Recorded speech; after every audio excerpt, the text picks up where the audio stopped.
What's going on, guys? It's Tanner, aka PaladinProse, and today I want to take a quick look at the new Dungeon Master's Guide cover with you guys. This news was brought to us by mirror.co.uk the other day, which is a very bizarre website to be breaking D&D news, I have to say. And they do have a very atrocious website that is caked in ads and very difficult to read. And not to mention the fact that the cover itself is this super low-res, tiny image in the article that's very hard to see. So I went ahead and popped it out into another tab here. But before we get into a deeper dive of the cover and the back cover itself, I do want to read a couple interesting tidbits that we got from Josh Herman, who is the head of art at D&D for Wizards. So essentially what he's saying is that the Dungeon Master's Guide and the design philosophy of the DM's Guide is all about the villains, whereas the Player's Handbook is all about the heroes and adventurers, which I think is a cool concept and it makes a lot of sense. He says, going with that theme, we have multiple layers of villains and monsters on this cover, from the lowly skeletons or grunts that you may face often, emerging from the water after a necromantic spell was cast, the mid-level mini-bosses in classic characters like Skyla and Warduke, who are these guys over here. Warduke, I believe he's like a super classic D&D action figure from the 80s.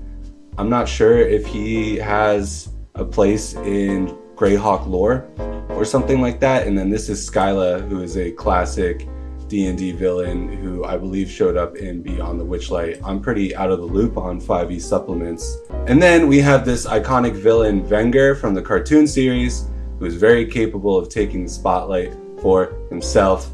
And then it says we have a Dracolith who may actually be the mastermind working from behind the scenes all along and is just beyond view, which is a lot like being a DM.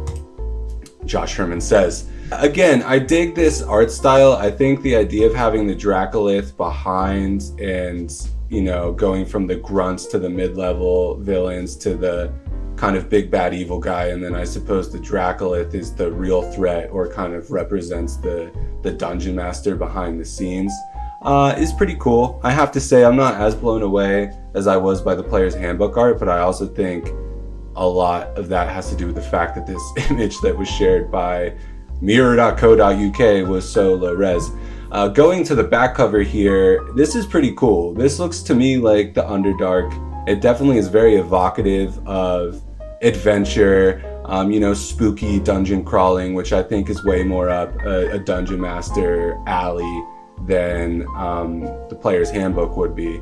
You have the players group here, like an adventuring group in the background here, making their way through the background, which is really cool. It seems like we've got a mind flayer holding a big brain here. I don't know if that's a statue or what. It looks like some sort of other illithid type creature in the background. We've got a treasure chest, could be a mimic, some skeletons. But what I wanted to dive in particularly is the copy here on the back, which I think is the most interesting part of all of this. And that says, this revised and expanded Dungeon Master's Guide provides all the inspiration and guidance you need to create and run thrilling adventures for the 5th edition Dungeons & Dragons game. So it really is hammering down the 5th edition thing. Inside you'll get world building advice, a pre-built yet customizable D&D world, tricks for creating memorable adventures, hundreds of magic items, rules for player-controlled strongholds, ready-to-use maps, handouts, tips for keeping your players happy and on the edge of their seats, and other tools to help you be a great dungeon master. So out of that, what is most compelling to me, what is most interesting to me, is the fact that it says a pre-built yet customizable D&D world. In the big drop that happened a few weeks ago, Wizards mentioned that Greyhawk would be featured as an example setting in the Dungeon Master's Guide.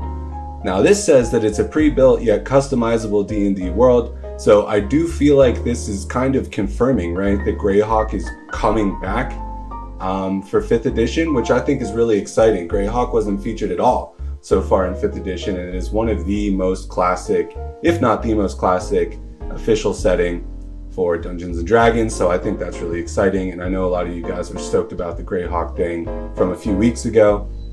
The other cool tidbit is rules for player-controlled strongholds. Now, I've been working on playing Old School Essentials with a group of friends, and the Stronghold rules in old school D&D were a big part of the game. And again, in this drop from a few weeks ago, they talked about this bastion system, but that was referring to like your hometown as a player. So I don't know if this is the same thing, like the bastion rules or Stronghold rules are different. But again, official rules for Strongholds is not something that's been featured in official D&D content so far. So I think that's very exciting. And finally, just earlier today, Wizards dropped this alternate cover to the Dungeon Master's Guide featuring Lolth, the Spider Queen. I think this cover is absolutely gorgeous and blows the standard cover out of the water. I'm a huge fan of Lolth. I have a big Lolth tattoo on my forearm, and all of the lore of the Underdark is really something special to me. And this cover gets me really excited. I think it does a great job of illustrating this kind of design language that Wizards is trying to get across between the Player's Handbook and the Dungeon Master's Guide, especially when you look at the alternate cover for the Player's Handbook, which was revealed a little while ago. And this is like a party of adventurers in the Underdark, it seems to me. At first, originally, I thought it was a party of all deep gnomes, but that might not necessarily be the case. But these guys are chilling, you know, they're taking a short rest, they're having some tea. It looks like the gold dragon here is kind of helping boil the kettle, and the dragon is having some tea or coffee here as well with the players. So this really, again, kind of harkens to that player experience, the kind of camaraderie and adventure that comes with being a player in Dungeons and Dragons. And then if you look at the cover of the Dungeon Master's Guide, we have Lolth here, who is also having some downtime, it looks like, right? But for a DM, what our downtime is really plotting, right? It's laying traps. It's literally weaving a web of story for our players. And we have a very unlucky adventurer here who's been caught up in Lolth's web.